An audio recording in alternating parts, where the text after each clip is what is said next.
Question number 5 को हम read करते हैं।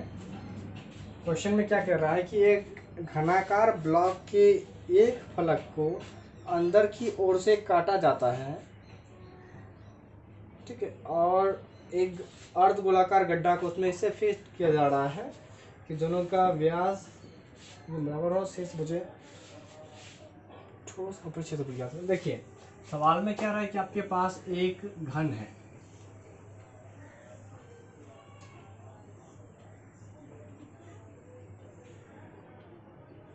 समझ में आ रही बात।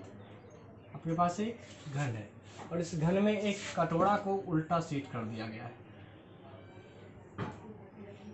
और ये कटोरा इस प्रकार से सेट किया गया है कि इसका कॉर्नर को टच करता है। ये क्या करता है, इसका और इसका ये कॉर्नर है दोनों को टच कर रहा है, ये भी जगह छोड़ नहीं रहा है। तो बोल रहा है क्या, इस प्रकार से जो आकृति बनी हुई है इसका क्षेत्रफल ज्ञात करें।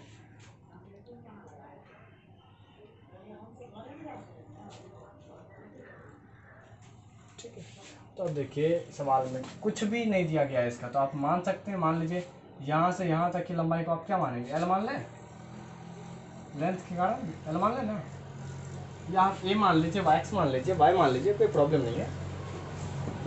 माना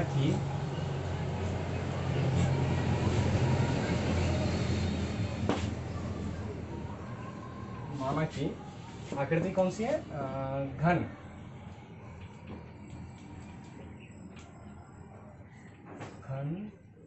की भुजा बराबर एल सेंटीमीटर। तो अर्धगोले की त्रिज्या क्या हो जाएगी, अर्धगोले की त्रिज्या यानी रेडियस क्या हो जाएगा, हेमिस्फीयर का व्यास का आधा यानी L/2 सेंटीमीटर। अब आपको पूछ रहा है कि पूरा आकृति का क्षेत्रफल बताएं, तो आप देखेंगे आकृति का क्षेत्रफल बराबर। देखिए अगर आपको आयतन बोलता निकालने के लिए तब तो भाई यहाँ पर घन में से घटाना जरूरी था अर्धगोला को। बात समझिएगा, यहाँ बहुत जरूरी पॉइंट है। अगर बोलता आयतन निकालने तो गड्ढा करके नहीं निकाल रहे तो घट जाता, वजन कम ही आएगा ना। मान लीजिए आपके पास 1 kg का कोई सामान है, कद्दू है, उसमें से आप खोद करके इतना सारा निकाल लिए, क्या अभी वो कद्दू 1 kg का ही रह जाएगा, उसका वेट घट जाएगा। लेकिन जब बोलेगा क्षेत्रफल निकाल ले तब पहले तो इधर का पेंट करना पड़ेगा और तो अंदरों ना करना पड़ जाएगा, तो भाई खर्चा तो बढ़ गया क्षेत्रफल में। तो जब बढ़ता है तो जोड़ते कि घटाते हैं, कि जोड़ते हैं, ध्यान से समझिए। यहाँ पर अगर क्षेत्रफल बढ़ रहा है तो जोड़ेंगे ना, फिर जोड़ेंगे, किसको किसको जोड़ेंगे, घन का क्षेत्रफल, ठीक है, area of cube plus area of hemisphere, अर्धगोले का क्षेत्रफल, अर्धगोला का क्षेत्रफल। अब माइनस करेंगे, किसको करेंगे माइनस, यहाँ पे, तो ये जो आपको यहाँ पर बनेगा आकृति, क्योंकि यहाँ तो गड्ढा हो गया, इस गड्ढा में तो पेंट होगा नहीं, कागज चिपकेगा नहीं, माइनस वृत्त, या आप इसको वृत्त ही लिखेंगे, वृत्त का क्षेत्रफल। देखिए घन का क्षेत्रफल क्या होता है, 6a² अर्धगोला क्या होता है 2πr² माइनस वृत्त क्या होता है πr²। 6 तो 6 है, a का मान कितना था l, तो 6l² हो गया प्लस 2 तो 2 था। वैसे भी आप यहाँ पर एक स्टेप छोटा कर लीजिए, 6a² प्लस 2πr² में से πr² चला गया तो क्या बचेगा πr²। अब देखिए 6 तो 6 है, यहाँ l² प्लस, अब रहा बात पाई का मान, आपको हिंट्स तो क्या नहीं गया है, तो पाई को आप क्या लिखेंगे, पाई। आर का मान कितना है देखिए l/2, ये हो गया 6l² प्लस पाई l² दो दूनी। अब यहाँ पे इसको सॉल्व कर सकते हैं। सॉल्व कैसे करेंगे, एलसीएम निकाल लीजिए, 4 × 4 6 × 24 l² प्लस कट गया πl²। एल स्क्वायर कॉमन है तो एल स्क्वायर कॉमन ले लीजिए, यहाँ क्या हो जाएगा 24 प्लस पाई बटे 4। इतना आपको आंसर है क्या?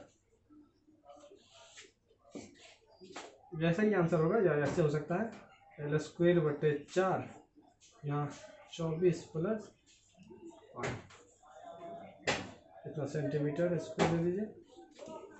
हम इसको नोट कर लेंगे, थोड़ा सा ये मुश्किल है, बाकी आपको प्रैक्टिस मांगता है। क्वेश्चन 6 के लिए तैयार हो जाइए।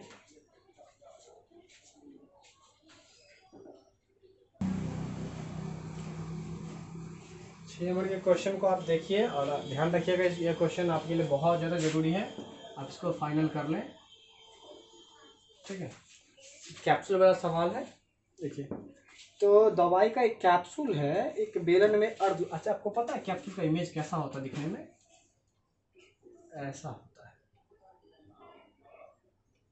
है नहीं होता है, गोली जो खाते हैं हम लोग।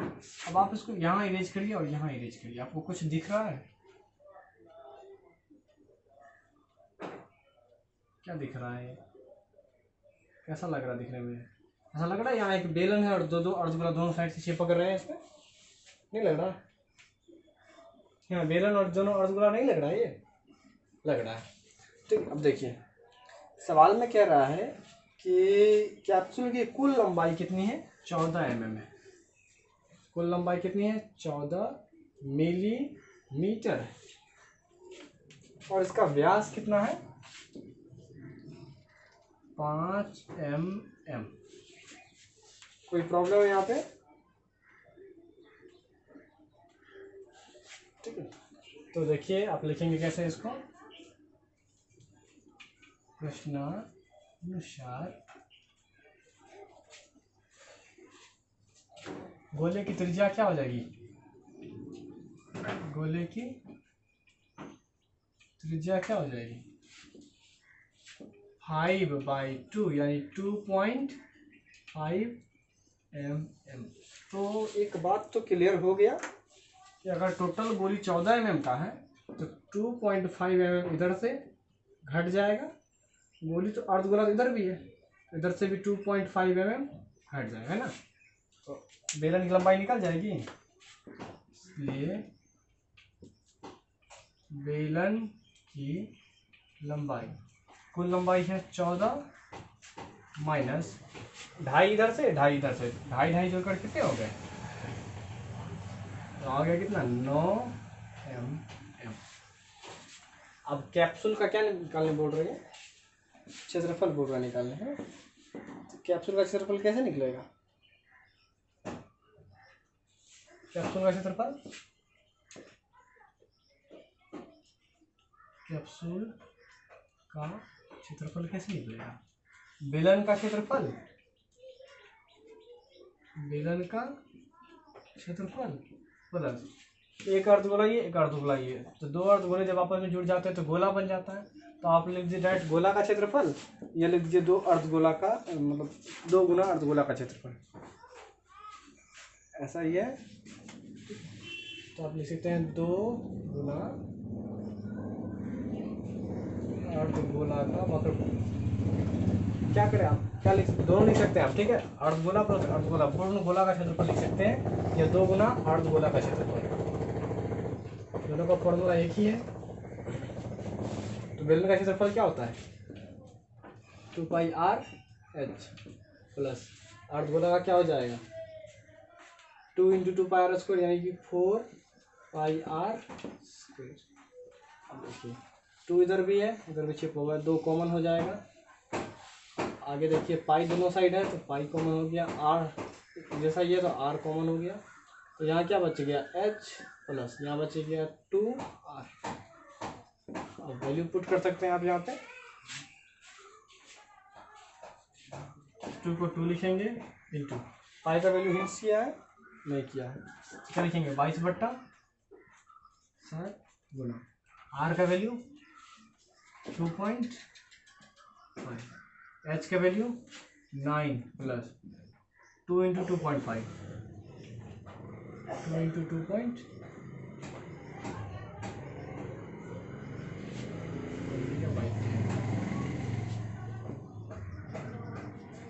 आगे देखें क्या करते हैं हम लोग, काट लें इसको या फिर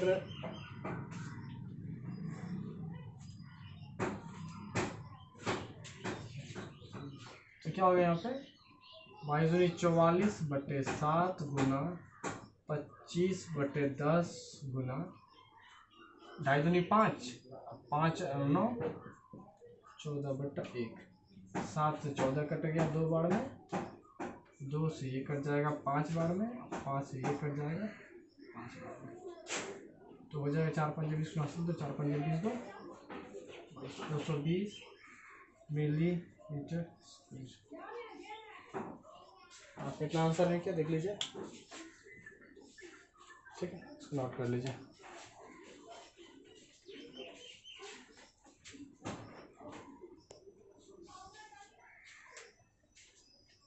क्वेश्चन नंबर 7 को देखिए क्या कह रहा है। क्वेश्चन 7 ये भी जरूरी क्वेश्चन है वैसे। 7 कह रहा है कि कोई तंबू एक बेलन के आकार का है। पता है गांव में लोग जलावन को रखने के लिए ऐसा तंबू बनाते हैं, वैसा ही तंबू है ये, ठीक है। तंबू बेलन के आकार का है, मान लीजिए बेलन के सामने बना लिया,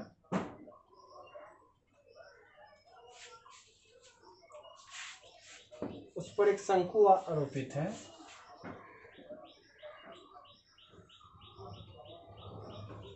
उस पर एक शंकु को डाल दिया। अब देखिए क्या बोल रहा है कि यदि बेलन भाग की ऊंचाई, बेलनाकार भाग की ऊंचाई और व्यास 2.1 मीटर और 4 मीटर, ऊंचाई कितनी बता रहा है ये और इसका व्यास कितना बता रहा है 4 मीटर, ठीक है। और शंकु की तिर्यक ऊंचाई, इसको टेढ़ा वाला ये कितना बता रहा है 2.8। बहुत बढ़िया काम किया ये, उस टेढ़ा वाला को बता दिया है, ठीक है।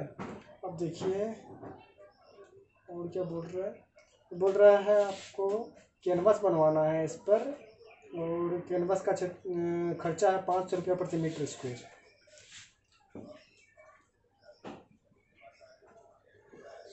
खर्च है, ठीक है। ये कैनवास कहाँ नहीं लगेगा, आधार पर नहीं लगेगा, तो मुझे वृत्त घटा देना है बस। तो अब आप क्या करें, इसका क्षेत्रफल निकाल लें। देखिए तो आप इसको बनाएंगे कैसे। सबसे पहले देखिए प्रश्नानुसार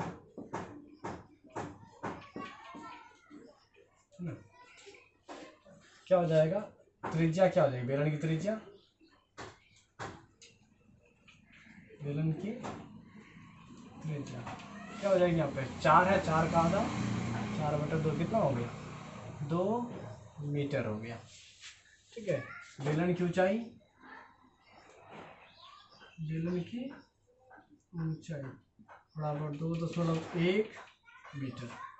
इसका शंकु की तिर्यक ऊंचाई, शंकु की तिर्यक ऊंचाई कितनी हो गई 2.8 मीटर। तो पूछ रहा है पूरा का पूरा कैनवास का क्षेत्रफल क्या हो जाएगा, तो तंबू का क्षेत्रफल क्या हो जाएगा, तंबू का क्षेत्रफल क्या हो जाएगा, आप सोचें, आप बताएं अब कि तंबू का क्षेत्रफल कैसे निकलेगा।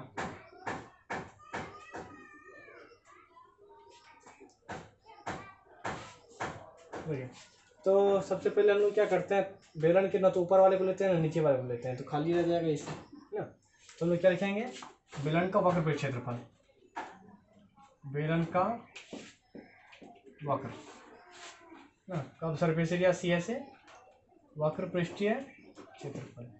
तो क्या बेलन का ये वाला हिस्सा आया क्या, इसमें ये वाला हिस्सा आया, नहीं आया। क्या नीचे वाला हिस्सा आया, वो भी नहीं आया। तो सिर्फ ये ना आया पाइप ऊपर वाला, प्लस शंकु का भी वक्र लेते हैं, शंकु का भी नीचे वाला नहीं लेंगे, शंकु का वक्र पृष्ठीय। यहाँ वृत्त को घटाने की आवश्यकता क्यों नहीं पड़ी, क्योंकि हमने पहले लिया ही नहीं ना, वक्र पृष्ठ निकाल दिया, पूर्ण पृष्ठ लिखते तो ये आ जाता, तब घटाना पड़ता, लेकिन यहाँ लिया ही नहीं तो घटाने की आवश्यकता भी नहीं पड़ेगी। अब देखें क्या करते हैं हम लोग, बेलन का वक्र पृष्ठ पर क्या आता है 2 पाई RH क्या होता है 2πRH प्लस शंकु का क्या होता है πRHL, क्या होता है HL L होता है। अब देखिए दोनों में कॉमन क्या है, पाई कॉमन है, आर कॉमन है, पाई कॉमन है, आर कॉमन है, तो यहाँ हो जाएगा 2H प्लस L। पाई का मान यहाँ पर बोल रहा है क्या, ऊपर तो हिंस नहीं किया है, इसका मतलब 22/7 गुना आर का मान क्या हो गया 2 गुना हाइट कितनी है इसकी 2.1 प्लस लेंथ कितनी है, मतलब त्रिज्या ऊंचाई कितना है लेटरल हाइट 2. तो 22/7 गुना यहाँ पे कितना हो गया 4.2 और प्लस 2.8, तो 7 हो जाएगा ना, ये 7 और ये 7 कट गया, तो कितना बच गया 44 मीटर स्क्वायर आ गया। एरिया आ गया कितना 44 मीटर स्क्वायर। देखिए चूँकि 1 मीटर स्क्वायर का खर्च 500 रुपये है, इसलिए 44 मीटर स्क्वायर का, तो 44 गुना 500 कितना हो जाएगा 4 5 6 20 के 0 हासिल दो, 4 5 6 20 दो 22 0 0 इतना रुपये। हम इसको नोट कर लीजिए, बहुत ही आसान सवाल था ये। क्वेश्चन 8 देखते हैं हम लोग।